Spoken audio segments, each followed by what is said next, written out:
आज हम आपको एक प्रेरणादायक कहानी सुनाने जा रहे हैं। अपनी नज़र को एक बार एक बहुत बड़ा नेता एक साधु के छोटे से आश्रम में गया। वह साधु के बारे में बहुत सुना था, तो उसके मन में आया कि मैं एक बार जा करके देखता हूँ कि लोग इसकी इतनी तारीफ क्यों करते हैं। जब वह आश्रम में गया तो वहाँ पर एक छोटा सा कमरा था जहाँ पर एक कालीन बिछा हुआ था। वहाँ पर कुछ लोग नीचे बैठे हुए थे और साधु जी सामने बैठे हुए थे। कुछ सवाल जवाब चल रहा था। वह नेता उस आश्रम में आया और उस नेता के साथ में 4 बॉडीगार्ड भी थे। उसकी यह आदत थी कि जहाँ पर भी वह जाता तो लोग अपनी जगह से खड़े हो जाते थे और उसकी तरफ देखते थे, हाथ जोड़ते थे और सर झुकाते थे। लेकिन यहाँ पर ऐसा कुछ भी नहीं हुआ। साधु व्यस्त होने के कारण उसकी तरफ देखा तक नहीं। तभी नेता को लगा कि यह मेरी बेइज्जती है और वह इस बात से गुस्सा हो गया। नेता ने थोड़ा गुस्से से साधु की बात को बीच में काटते हुए कहा कि मैं आपसे कुछ कहना चाहता हूँ। साधु ने उसकी तरफ देखा और बोला, आप थोड़ी देर रुकिए, पहले मैं इनके सवाल का जवाब दे दूँ, उसके बाद मैं आपसे बात करूँगा। तब तक आप अगर चाहे तो बैठ सकते हैं। बस साधु का इतना कहने की देर ही थी कि नेता का चेहरा गुस्से से लाल हो गया। फिर उसने अपना सारा गुस्सा उस साधु पर निकाल दिया। अभी तक वह नेता बहुत तमीज से आप कह करके बात कर रहा था, लेकिन अब वह तो तड़ाक पर उतर आया। नेता ने उस साधु को कहा, तुझे पता भी नहीं मैं कौन हूँ और तू किस से बात कर रहा है। साधु ने उसकी तरफ देखा और कहा, मुझे इससे कोई फर्क नहीं पड़ता कि आप कौन हैं, लेकिन आप जो कोई भी हैं, अगर आप चाहते हैं कि मैं आपके सवाल का जवाब दूं या आपसे बात करूं तो आपको कुछ देर रुकना होगा। और साधु की यह कहते हैं कि नेता गुस्से से पागल हो गया और वही सब के सामने चीखने चिल्लाने लग गया, अब मैं तुझे तेरी असली औकात दिखाऊंगा। तूने मुझसे पंगा लेकर के ठीक नहीं किया। तुझे पता भी नहीं है मैं तेरे बारे में क्या सोचता हूँ। साधु ने फिर से नेता की तरफ देखा और बड़े ही प्रेम से कहा, मुझे इससे कोई फर्क नहीं पड़ता कि आप मेरे बारे में क्या सोचते हैं।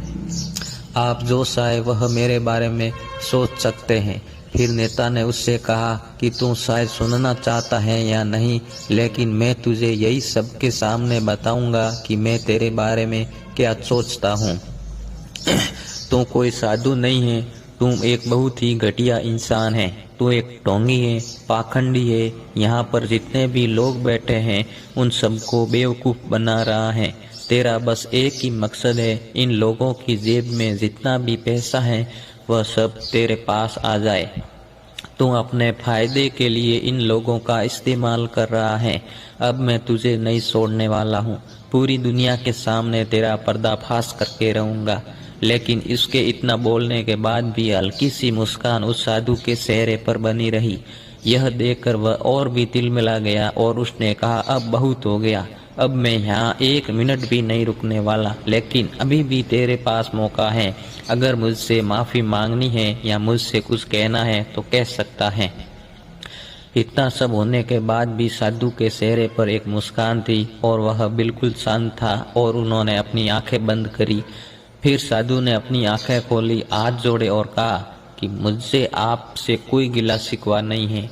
आपके लिए मेरे मन में कोई भी गलत ख्याल नहीं है। जो भी मेरे बारे में आपने कहा वह आपकी अपनी सोच थी, तो मुझे आप में कोई भी बुराई नज़र नहीं आती है। मुझे आप बहुत ही भले इंसान लग रहे हैं। साधु के इतना कहते ही नेताजी का दिमाग 7वें आसमान पर पहुंच गया। उसके चेहरे पर एक अजीब सी खुशी थी, क्योंकि उस साधु ने वही कहा जो बाकी सब लोग उस नेता को कहते हैं। वह खुशी खुशी उस आश्रम से अपने घर की तरफ चला गया और जाकर अपने पिताजी के साथ बैठ गया। उसके पिताजी ध्यान में थे। उन्होंने पूरी जिंदगी सिर्फ लोगों की सेवा करी और बदले में कुछ भी उम्मीद नहीं किया। थोड़ी देर बाद जब उन्होंने अपनी आंखें खोली, देखा अपने बेटे को अपने साथ बैठे हुए, तो उनके बेटे के चेहरे पर आज एक अजीब सी खुशी थी, तो आज से पहले उन्होंने कभी नहीं देखी थी। फिर उसने एक एक करके सब कुछ बताया कि आज क्या हुआ, किस तरह से वह आश्रम गया और वहाँ पर क्या हुआ, उसने क्या कहा और साधु जी ने क्या कहा। जब उसके पिताजी ने पूरी बात सुनी तो थोड़ा सा मुस्कुराए और अपने बेटे को देखकर बोले कि उन्होंने तुम्हारी तारीफ नहीं करी, क्योंकि उन्होंने वह नहीं कहा जो तुम हो, उन्होंने वह कहा जो वह खुद हैं, और तुमने जो भी कुछ उनको कहा वो नहीं कहा जो वो है, बल्कि तुमने वह कहा जो तुम खुद हो। यही बात वेदों में भी कही गई है, यथा दृष्टि तथा सृष्टि। ये दुनिया तुम्हें वैसी नहीं दिखती जैसी ये दुनिया है, ये दुनिया वैसी दिखती है तुम्हें जैसे तुम खुद हो। जिसकी नज़र जैसी है उसके लिए ये दुनिया वैसी ही है। अगर तुम अपनी दुनिया को बदलना चाहते हो तो उसका सिर्फ एक तरीका है, अपनी नज़र को बदलो।